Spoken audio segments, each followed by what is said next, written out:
50% of everything you do isn't as good as the other half.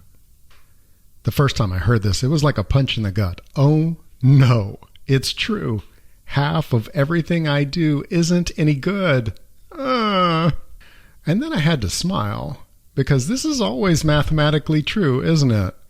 By whatever measure that we have, 50% will fall on one side of that measure and half will fall on the other. 50-50, half and half.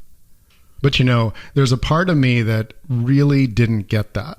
I think because I was raised in a certain way, and to be a high achiever, to be a perfectionist, I've recovered mostly from that. It means that there's a part of me that always expects everything that I do, including this podcast, to be in the top at least 50%. But that's not possible. A couple of examples. So let's take a podcast. A podcast is an act of creativity. And if you do a podcast, 2 episodes, one, by some measure, is going to be better than the other.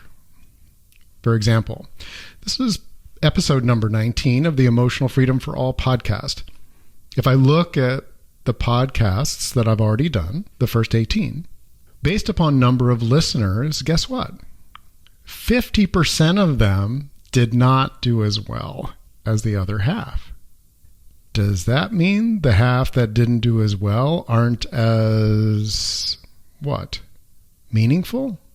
Well, like in terms of meaningfulness to me, one of the podcasts that has had the fewest listeners actually is one that is still so meaningful to me. I listen to it. It reminds me. It's got a term in it, heart adopted, that really lives in me, that came out through doing that podcast. I know that term has been meaningful to at least 2 other listeners in a way that really touched them.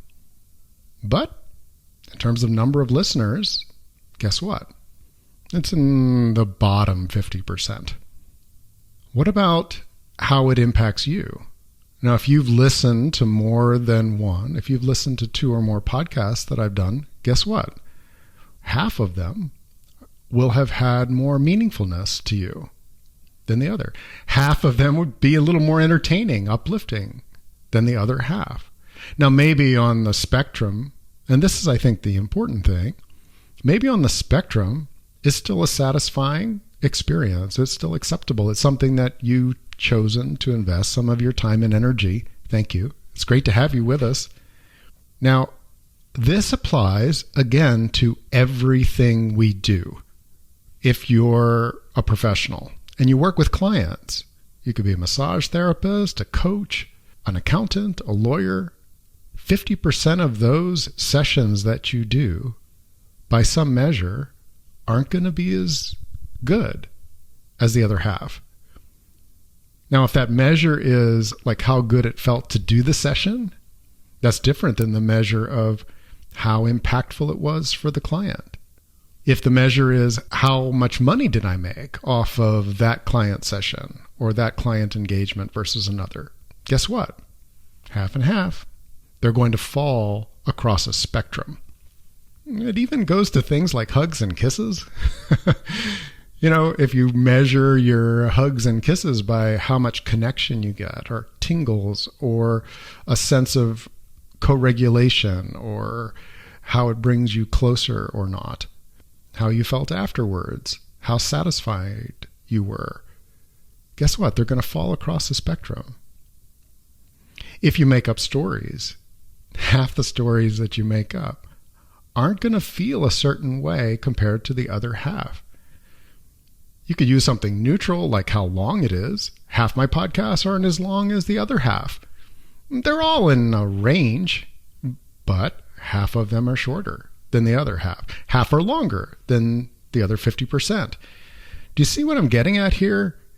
The problem is that our primitive brain says, I'm comparing, I'm judging, I'm comparing. Half of what I do doesn't compare to the other half. And this is just an internal thing. We, of course, can be comparing to others. When we're exploring emotional freedom for ourselves, looking at the dynamic within ourselves is a great place to start. In this one, I believe that there's relief. Guess what? You can't actually be a perfectionist. 50% of what you and I do can't be as good as the other half. It's mathematically impossible. We can't do identical acts of creation. We're human beings. We don't show up at work the same way every day. If you take 100 days at whatever you call work, some days are going to leave you more depleted than others. Some are going to leave you more inspired than others. Some are going to leave you feeling like you're part of a team more than other days. This is okay. If you can't actually be a perfectionist, thank goodness. There's also relief in it's not always about getting the A++.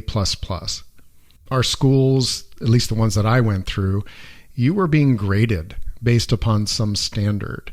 I believe that trained my brain to look at being and aspiring to be in the top at least 10%. But when you're looking at your own work, it's terrible to do that. It blocks you.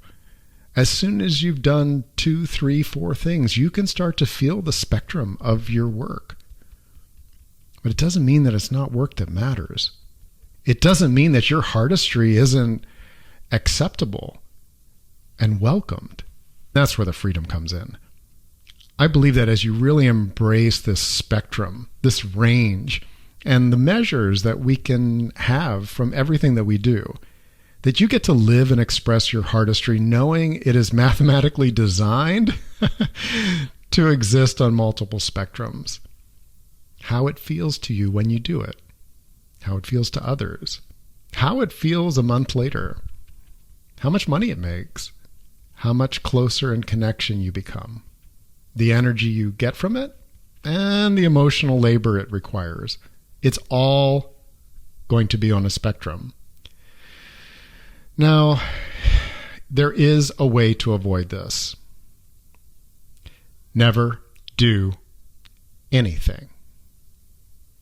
If you never do anything, if you stay stuck, if you stay frozen, if you're afraid of 50% of the work that you do not being as good on some measure as the other half, well, you avoid this.